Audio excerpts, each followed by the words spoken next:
atas nama seluruh anggota dan pimpinan DPR RI, kami meminta maaf apabila belum sepenuhnya dapat menjalankan tugas kami sebagai wakil rakyat.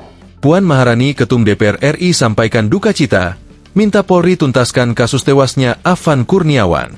Ketua DPR RI Puan Maharani menyampaikan duka cita mendalam atas wafatnya Afan Kurniawan, pengemudi ojek online yang menjadi korban dalam aksi demonstrasi pada Jumat, 28 Agustus 2025. Semoga amal ibadahnya diterima Allah Subhanahu wa Ta'ala dan keluarga yang ditinggalkan diberi kekuatan, ikhlas menerimanya, dan diberi ketabahan oleh Allah Subhanahu wa Ta'ala. Amin ya Rabbal Alamin.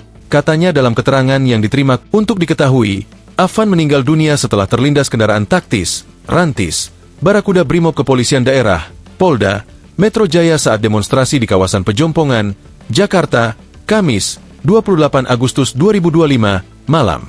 Puan menegaskan, pihaknya meminta Kepolisian Negara Republik Indonesia, Polri, untuk mengusut tuntas kasus tersebut secara transparan. Anggota dan pimpinan DPR RI, kami menyampaikan duka cita yang mendalam atas wafatnya almarhum saudara Afan Kurniawan. Ujarnya. Puan mengaku prihatin atas kekerasan yang dialami peserta demonstrasi saat menyampaikan aspirasinya.